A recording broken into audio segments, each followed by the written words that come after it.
All right, folks, got a beautiful 4000E electronic Ammco. You don't see a lot of these because they cost so much. A lot of shops don't want to pay for that initial buy to buy these. I mean, these are pretty expensive. Anyway, this one is set up very low hours, has full set of attachments here. This is all your attachments to do drums. Certain rotors have bearings in them. This is your inner plates to do your rotors. You slip the plate on first by what size you need, and then you got the 3-jaw adjustable chuck. It's got 2 sides, so you've got a multitude of different size ranges you can do on your rotors. That's the key for it. You got your drum bar assembly to do drums, brand new bit on there. You got your silencers for the rotors, silencers for the drums. Got a couple new ones here in the pack. I'm telling you, this thing is pretty much ready to go. You got both your Ammco wrenches to come with it. This one is adjustable speed on the fly. You don't have to go in the back and change belts from pulley to pulley. This one has a clutch assembly back there, and when it's running, you just move this to what speed you want.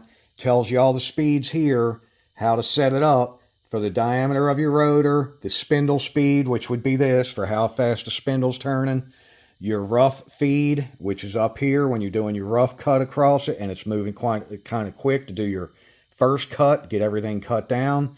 Shows you what your finish speeds need to be. And that's a range, of course. You can always adjust it on the fly while it's running. Let me show you, flip it on. So what we're going to do is I'll set it to rough cut, hit start. You see it's factory preset at the 32. You can adjust it as you want. Now I just hit start, and you can see the electric motor's running it. But that's not actually moving it yet until you flip this lever and engage it. I don't know if you can hear it, put it under a little different tone. Now it's sitting there actually feeding and drawing. I did turn a rotor with it the other day, make sure everything is working correctly. It's working beautifully, does an excellent finish on the rotors. And then I cleaned everything up just to get it clean. This is an extremely well taken care of machine, very low usage. Come up, you hit your stop, you would run it back in on the rotor, all the way in.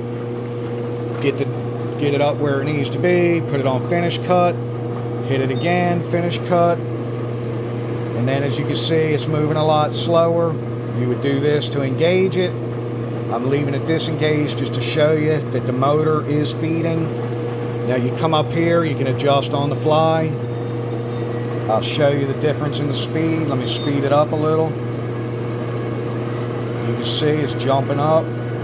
But we're doing a finish cut, so we want to be slow. I'm going to slow it back down around that. Well, now we're at 11. Just to show you, it's not flickering, it's steady. That's just the way this video, my camera on my phone is doing.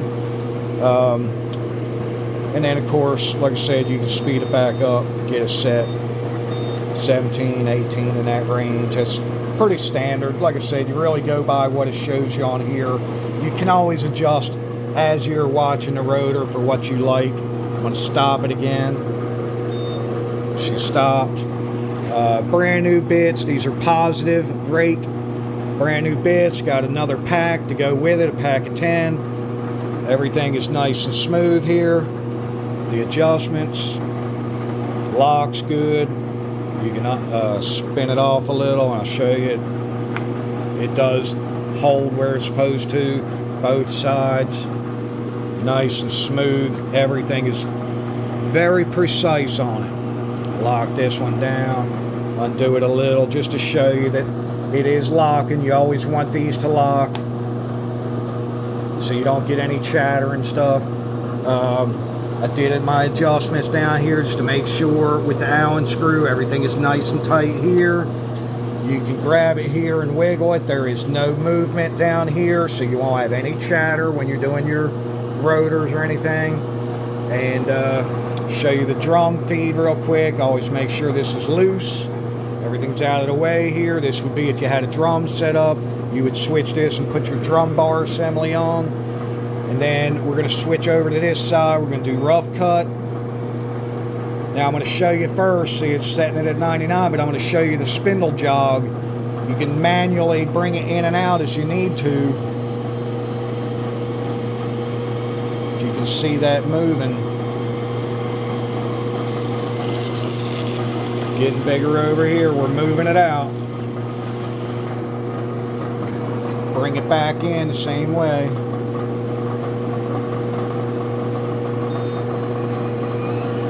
Hit that spindle jog. Now she's extending out this way. Bringing it in over here. So I'm going to move it out a little. Alright, we're going to pretend we have a drum mounted on. Put it on your rough cut. You hit start. And now it's sitting there. It's drawing out. It's going to be kind of slow because, of course, it's cutting a drum. But you can see it.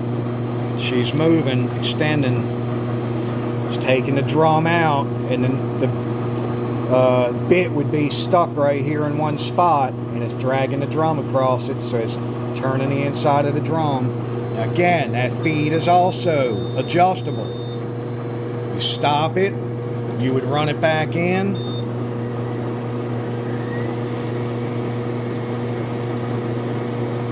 Get it set where the bit is in the middle, on the inside of the drum at the very inside edge. Finish cut, start, and she is activated again. Now it's gone very slow. I don't know that you're even going to see it. I can see it with my eye. It's moving out. Everything is working correctly. It's just really slow because, like I said, it's cutting a drum right now.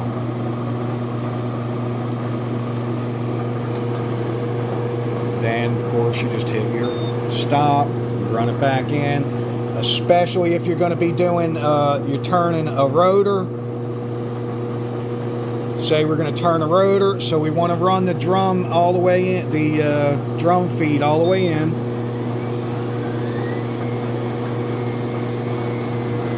As soon as I hear it stop, I back off. I let go immediately. I'm listening for that. I give it just a little hit because I don't want to have the gear over here under too much pressure or anything locked. And then you just lock this down. Now the drum feed, that bar will not move anywhere. You set up your rotors and you use this just for your rotor feed. Like I said, everything is nice and smooth. I'm using 2 little fingertips. And she is right in and out as needed. Very, very, very smooth. Very low hour, very low usage. You're getting a really nice machine here if you pick this machine up. I'm telling you that now. And then, of course, you can change your spindle speed. You just adjust it. You won't be able to see it on the camera, but I can see it by eye standing here, and you can hear the difference. Big difference on how fast it's going at the 200 RPM. They say to leave it in the middle at the 150. That's your average. But again, it's really going to go by, you can do your adjustments as needed up here. Light and everything works, of course. In beautiful condition, I'm telling you. Got all your attachments, the nut on the end, spacer here. You put that spacer on after whatever mechanisms you rig up here. Very nice condition. There's the serial number if you can see it. If anybody wants that. And got the catch pan down here. Just in really nice shape, folks. Very, very nice shape. Hate to get rid of it, but that's what I do.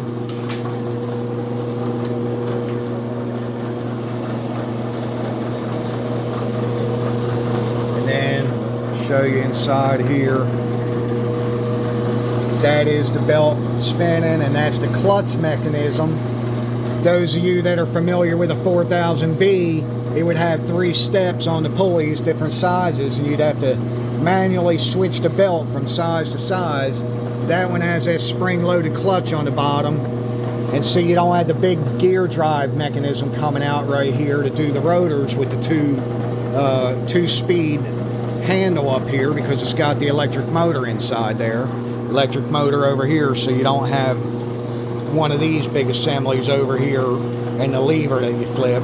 Now this is also set up to where if you're turning a drum, when it gets down so far and it touches right here, it pushes this over, disengages this setup so don't sit there and just burn the motor.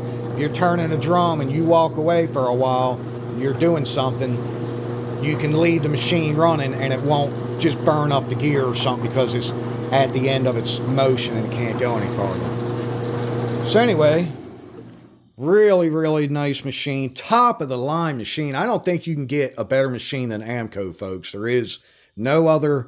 They're the leader on the planet, at least in the USA.